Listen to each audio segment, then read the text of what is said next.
முருகனின் இரண்டாம் படை வீடான திருச்செந்தூர் சுப்பிரமணிய சுவாமி கோவிலில் ஞாயிறு விடுமுறை தினத்தை ஒட்டி பல்வேறு மாவட்டங்களிலிருந்தும் ஏராளமான பக்தர்கள் சுவாமி தரிசனம் செய்ய குவிந்தனர்.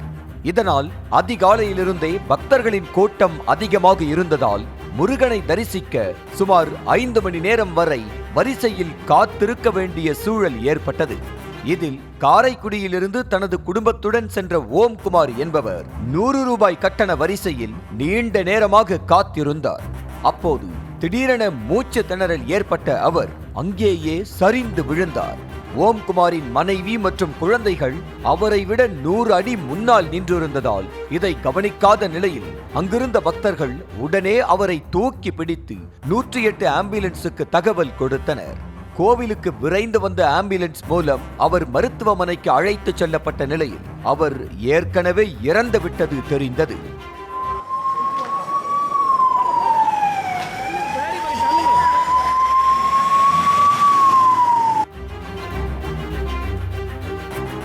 இந்த நிலையில் பக்தர் உயிரிழப்புக்கு கோவில் நிர்வாகத்தின் அலட்சியமே காரணம் என பகீர் புகார் எழுந்திருக்கிறது.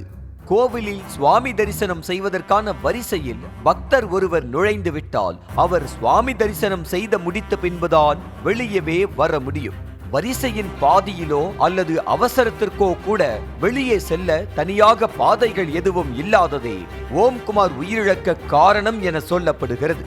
அதாவது ஓம்குமார் மயங்கி விழுந்த தகவல் கிடைத்ததும் சென்ற ஆம்புலன்ஸ் ஊழியர்கள் பக்தர்களை ஒவ்வொருவராக விலக்கி கொண்டு சம்பவ இடத்திற்கு சென்று அவரை தூக்கி கொண்டு மீண்டும் எதிர் திசையில் பக்தர்களை விலக்கி கொண்டு வெளியே வரவே 1/2 மணி நேரத்திற்கு மேல் ஆனதாக சொல்லப்படுகிறது. இதனால் அவருக்கு சரியான நேரத்தில் சிகிச்சை கொடுக்க முடியாமல் போனதால் அவர் உயிரிழந்ததாக சொல்லப்படுகிறது. அவர் கிட்டத்தட்ட ஒரு 1/2 மணி நேரமா போராடி இருக்காரு.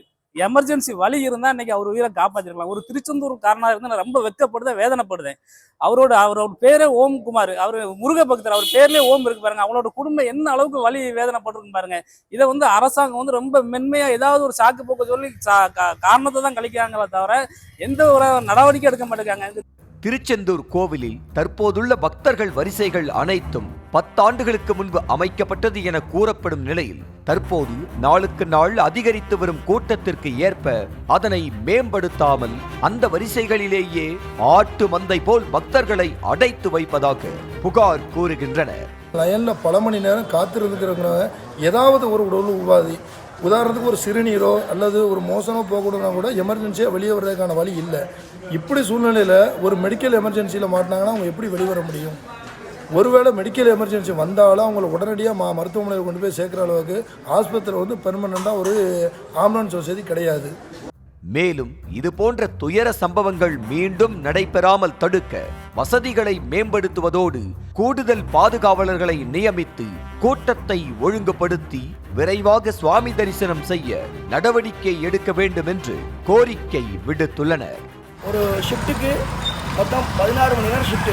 ஒரு 4 மணி நேரத்துக்கு ஒரு செக்யூரிட்டி பக்தர்களை தள்ளினால் மாத்திரம்தான் அந்த செக்யூரிட்டி எனர்ஜியோட பக்தர்களை தரிசனம் செய்து அனுப்ப முடியும். 16 செக்யூரிட்டிகளை 4 மணி நேரத்துக்கு ஒருக்க ஷிஃப்ட் மாற்றி விட்டு செய்தால் மாத்திரமே இந்த கூட்டம் விரைவாக செல்லும், நிம்மதியாக தரிசனம் செய்து செல்வார்கள். இந்த நிலையில் பக்தரின் உயிரிழப்புக்கு திமுக அரசும் அறநிலையத்துறை அமைச்சருமே முழு பொறுப்பு என எதிர்க்கட்சி தலைவர் EPS குற்றம் சாட்டியுள்ளார்.